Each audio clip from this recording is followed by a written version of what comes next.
Hello everyone, welcome to मीहास wonderful garden. आज का मेरा पौधा है मोगरे का पौधा, जिसको जैस्मिन भी कहते हैं।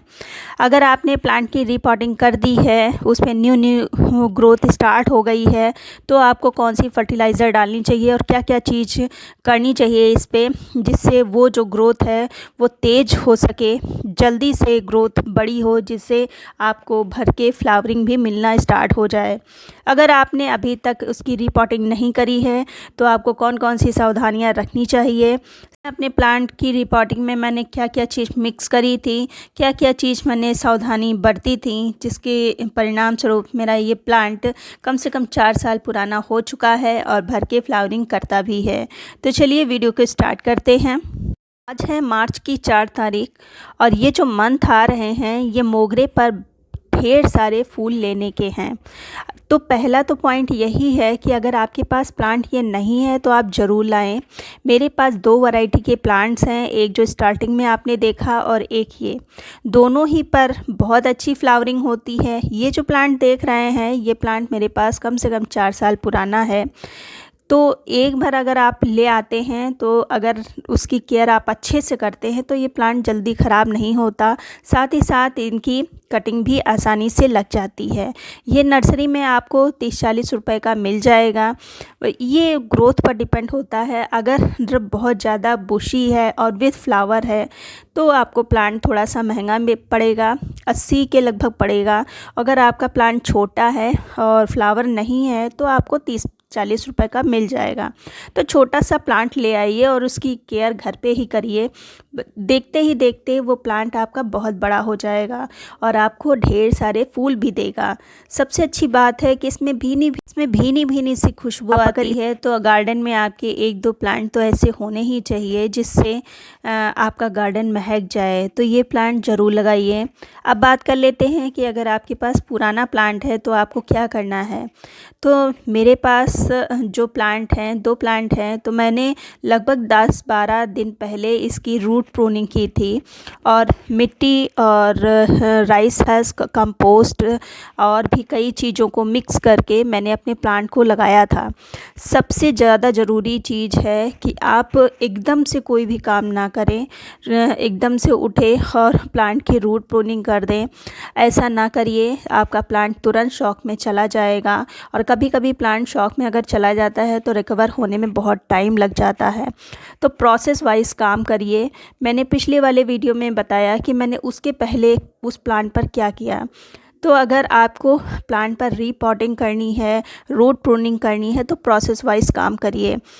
10-12 दिन पहले मैंने इसकी रूट प्रूनिंग की थी। तो अब देखिए छोटी छोटी सी ग्रोथ स्टार्ट हो गई है और आपको भी विजिबल हो रही होगी। ये देखिए हर जगह से जितने भी नोट्स हैं प्लांट के, उन सब से नई नई ग्रोथ स्टार्ट हो गई है और छोटी छोटी सी ग्रोथ है। अब मैं इस पे फर्टिलाइज़र डालूँगी जिससे ये ग्रोथ थोड़ी सी आगे बढ़ेगी और प्लांट को भी मजबूती देने के लिए 1-2 चीज़ें डालूँगी। तो जो इसके पहले आपको क्या करना है, तो उसके पहले जब आपको लगे कि न्यू ग्रोथ स्टार्ट हो गई है, तब कुछ पत्ते मैंने पहले छोड़े थे, उन पत्तों को हटा देना है। जैसे कि ये पुराने पत्ते हैं, इन सबको पहले हटा देना है।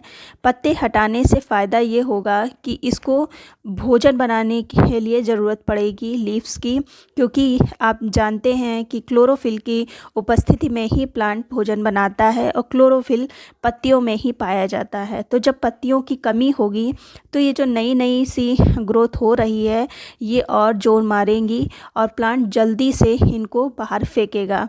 तो जितनी भी पुरानी पत्तियां हैं उन सबको हटा दीजिए। मैंने इसलिए पहले छोड़ा था कि देखने के लिए कि प्लांट सही है, कि अंदर से सूख रहा है। कभी कभी प्लांट की, हालांकि पूरा मैंने सावधानी बरती थी, लेकिन कभी कभी प्लांट सूखने लगता है जिससे कि पत्ती शो करना स्टार्ट कर देती है कि प्लांट को कुछ प्रॉब्लम है। तो इसलिए थोड़ी सी पत्ती मैंने छोड़ी थी। तो प्लांट एकदम सही है और न्यू ग्रोथ भी स्टार्ट हो गई है। तो अब पुरानी पत्तियां हटा देंगे और जिससे कि नई पत्तियां आना स्टार्ट हो जाएंगी। तो सारी पत्तियां मैंने बस 1-2 ही छोड़ी हैं और सारी पत्तियां मैंने हटा दी हैं। अब हम प्लांट की अपनी कर लेंगे गुड़ाई। और मिट्टी देखिए कितनी सॉफ्ट है, अंदर से नमी है प्लांट की, तो मिट्टी एकदम अंदर से सूखना भी नहीं चाहिए। मतलब ये है, आपने अभी तक देखा होगा, सुना होगा कि मिट्टी अंदर से गीली नहीं होनी चाहिए। मैं कह रही हूँ कि अंदर से पूरी तरह से सूखना भी नहीं चाहिए। अंदर से मिट्टी बहुत ज़्यादा सूख जाएगी तो इसकी रूट जो हैं वो भी बहुत ज़्यादा सूखने लगेंगी। तो मिट्टी हमेशा अंदर से मॉइस्ट ही रहनी चाहिए, जिससे कि ये है। और मोगरे के प्लांट को तो हमेशा मॉइस्ट मिट्टी ही पसंद होती है, तो इसलिए जहाँ तक हो प्लांट के लिए मिट्टी का पॉट ही सेलेक्ट करें और थोड़ा सा बड़ा पॉट दें, क्योंकि इसकी जो जड़ें हैं बहुत ज़्यादा फैलती हैं, इसलिए थोड़ा सा बड़ा प्लांट के अकॉर्डिंग ही दीजिए। मेरा ये प्लांट 4 साल पुराना है, तो उसके हिसाब से मैंने 14 इंच का पॉट दिया है, इसी हिसाब से दीजिए। अब जो हम पहली चीज़ हम डालेंगे ये है कैल्शियम नाइट्रेट है। मैं यहाँ पर केमिकल का यूज़ कर रही हूँ। अगर आपके पास ये नहीं है तो जो खड़िया होती है, जो चूना होता है, इसकी जगह पर आप यूज़ कर सकते हैं। बस चूने को पानी आधा लीटर पानी में घोल के, चूना आप ले लीजिए 5 ग्राम के करीब ले लीजिए और आधा लीटर पानी में घोल के मिक्स कर दीजिए। मैं यहाँ पर केमिकल का प्रयोग कर रही हूँ, कुछ दाने मैं कैल्शियम के डाल रही हूँ। और जब भी आप प्लांट की प्रूनिंग करें मोगरे के प्लांट की, तो कैल्शियम को डालना ज़रूरी होता है। कैल्शियम एज ए फर्टिलाइज़र, ये कहिए हर महीने डालना है, ये नहीं, साल में 2 बार ही डालना होता है प्लांट की जब रीपॉटिंग होती है तब। तो मैंने ये डाल दिया है और देख रहे होंगे 5 ग्राम के करीब ये दाने होंगे, तो इतना मैंने डाल दिया है। अब जो हम दूसरी चीज़ डालेंगे वो लीफ को ग्रो करने में बहुत ही ज़्यादा मदद करेगी।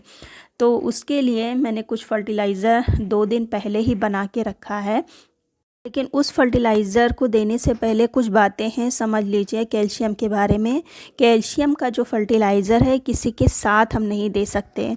ये नहीं कि आप कैल्शियम के साथ में कोई और भी फर्टिलाइज़र मिक्स करके दे दें तो कैल्शियम प्लांट इनटेक नहीं करेगा, इसलिए कैल्शियम को हमको सेपरेट अलग ही देना पड़ेगा। फिर हम जो दूसरी फर्टिलाइज़र देने जा रहे हैं, तो सबसे पहले मैंने लिया है 1 लीटर पानी और आज ही मैंने कैल्शियम डाला है और आज ही मैं फ़र्टिलाइज़र ये बनाऊंगी।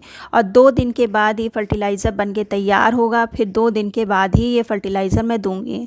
तो उसके लिए मैंने 1.5 चम्मच चाय की पत्ती, फ्रेश चाय पत्ती मैंने ली है, ये लिए है। और जो दूसरे नंबर पर जो बनाना पील होता है उसको लिया है, लेकिन बनाना पील मैंने खूब अच्छे से धूप में सुखा लिया है जिससे फंगस का इशू ना आए।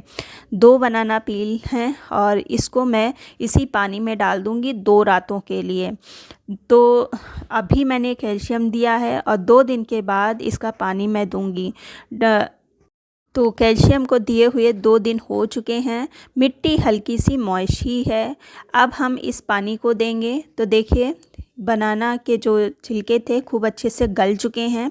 इस फर्टिलाइज़र को अब हम दे देंगे अपने प्लांट्स में, लेकिन उसके पहले हम इसको लेते हैं छान, और जितना ये बनाना पील का फर्टिलाइज़र है उतना ही पानी हम जो सादा है उसको मिक्स करेंगे और इस पानी को हम अपने प्लांट की रूट पे डाल देंगे। इस पानी को हफ्ते में 1 बार आप दीजिए, इस पानी से प्लांट की ग्रोथ बहुत ही अच्छी होगी। अगर आपके पास बनाना पील नहीं है तो आप अनियन पील डाल सकते हैं। इन दोनों छिलकों में से किसी भी चीज़ का आप इस्तेमाल करिए। प्लांट के लिए पोटेशियम का बहुत अच्छा सोर्स है और साथ ही साथ नाइट्रोजन तो पानी में है ही। दोनों ही मिलके प्लांट की ग्रोथ को बूस्ट करेंगे, जिससे कि ये जो नई ग्रोथ है वो अच्छे से तेज़ी से ग्रोथ करेगी।